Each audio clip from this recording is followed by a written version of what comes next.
ఉమ్మడి ఆదిలాబాద్ జిల్లాలో వర్షాలు తగ్గిన ప్రాజెక్టులోకి ఇంకా వరద ప్రవాహం కొనసాగుతుంది. శ్రీపాద ఎల్లంపల్లి ప్రాజెక్టు ప్రస్తుతం నిండు కొండల్లా తయారైంది. ప్రాజెక్టు గేట్లు ఎత్తేయడంతో గోదావరి పరవళ్లు తొక్కుతోంది. శ్రీపాద ఎల్లంపల్లి ప్రాజెక్టుకు వరద ఎంత వస్తుంది, ఎన్ని గేట్లను తెరిచారనే సమాచారంపై ప్రాజెక్టు ఈఈ రవీంద్రచారితో మా ఉమ్మడి ఆదిలాబాద్ జిల్లా ప్రతినిధి Srinivas face to face. Adilabad జిల్లా వ్యాప్తంగా గత 2 రోజుల నుంచి కురిసినటువంటి భారీ నుంచి అతి భారీ వర్షాలతో అయితే నిన్న మొన్నటి వరకు ప్రాజెక్టులన్నీ కూడా పూర్తిగా డెడ్ స్టోరేజ్కి రాగా ప్రస్తుతం అయితే నిండి జలకలను అయితే సంతరించుకుంటున్న పరిస్థితులు అయితే ఉన్నాయి. మరోవైపు ఎగువన మహారాష్ట్రలో కురుస్తున్న భారీ వర్షాల నేపథ్యంలోనైతే పెనుగంగా, వార్ధా, ప్రాణహిత నదులు ఉప్పొంగి ప్రవహిస్తూ ఉండగా గోదావరి బేస్లో ఉన్నటువంటి ఆ శ్రీపాద ఎల్లంపల్లి ప్రాజెక్టు కూడా భారీగా వరద నీరు అయితే వచ్చి చేరుతుంది. ప్రస్తుతానికి మనకు అందుబాటులో ప్రాజెక్టుకు సంబంధించిన ఉన్నారు, ఆయన అడిగి తెలుసు. సార్ చెప్పండి సార్, శ్రీపాద ఎల్లంపల్లి ప్రాజెక్టుకు సంబంధించి ప్రస్తుతం నీటి మట్టం ఎంత ఉన్నది, క్యాచ్మెంట్ ఎంత వస్తుంది? ప్రస్తుతం శ్రీపాద ఎల్లంపల్లి ప్రాజెక్టులో 147.40 మీటర్ల నీటి సామర్థ్యం ఉంది. దీని సామర్థ్యం వచ్చేసి 18.53 టీఎంసీ. ఇన్ఫ్లోస్ 1,30,000 క్యూసెక్ల ఇన్ఫ్లోస్ ఉంది. అవుట్ఫ్లోస్ వచ్చేసి 92,000 క్యూసెక్ల అవుట్ఫ్లో ఉంది. నంది పంప్ హౌస్ ద్వారా 15,750 టీఎంసీల 750 క్యూసెక్ల నీటిని నమ్మిమారకు లిఫ్ట్ చేస్తున్నారు. కడెం నుంచి కానీ ఎస్ఆర్ఎస్పీ నుంచి ప్రస్తుతానికైతే గేట్లు అయితే క్లోజ్ చేసిన పరిస్థితి.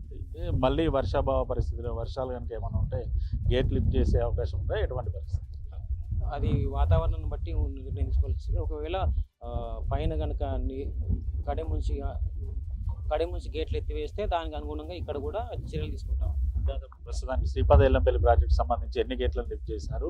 గోదావరి తీర ప్రాంత ప్రజలను ఏ రకంగా అలర్ట్ చేస్తాం? ఇప్పుడు 15 గేట్లను 62 గేట్ల గాను 15 గేట్లు ఎత్తి 92,000 క్యూసెక్లను డిశ్చార్జ్ చేస్తున్నాము. గోదావరి ప్రాంతంలో ఉన్న ప్రజలు, మత్స్యకారులు, గొర్రె కాపరులు మరియు రైతులు, ప్రజలు అప్రమత్తంగా ఉండి నదిలోకి పోకుండా ఉండాలని కోరుకుంటున్నాము.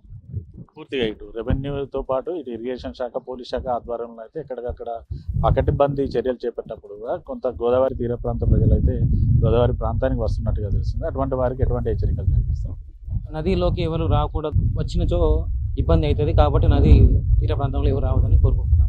ఇది ప్రస్తుతానికైతే శ్రీపాద ఎల్లంపల్లి ప్రాజెక్టుకి అయితే అంటే ఇటు మంచిర్యాల జిల్లాకు సంబంధించి వర్షాలు తగ్గినప్పటికీ కూడా వరద ప్రవాహం అయితే కొనసాగుతూ ఉంది. ప్రస్తుతానికి శ్రీపాద ఎల్లంపల్లి ప్రాజెక్టులోకి వస్తున్నటువంటి వరద నీరుకు తగ్గట్టుగానైతే గేట్లను అయితే లిఫ్ట్ చేసి దిగువన గోదావరిలోకి వరద నీటిని అయితే వదులుతూ ఉన్నారు అధికారులు. అయితే ఇటు గోదావరి పూర్తిగా నిండుకుండలా ప్రవహించడం, మరోవైపు ప్రాణహిత తీరం వెంబడి కూడా భారీగా వరద నీరు వస్తూ ఉన్న నేపథ్యంలోనైతే కోటపల్లి పరిసర ప్రాంతాల్లో ఉన్నటువంటి లోతట్టు గ్రామాల ప్రజలను అయితే అధికారులు అలర్ట్ చేశారు. మరోవైపు ఇప్పటికే పలు ఇటు పంట చేలలకు కూడా వరద నీరు రావడంతో అయితే తాము పంటలను నష్టపోయామంటూ కూడా రైతులైతే ఆవేదన వ్యక్తం చేస్తున్న పరిస్థితులు అయితే ఉన్నాయి. Journalist Ramesh, Srinivas, I news, Mancherial జిల్లా నుండి.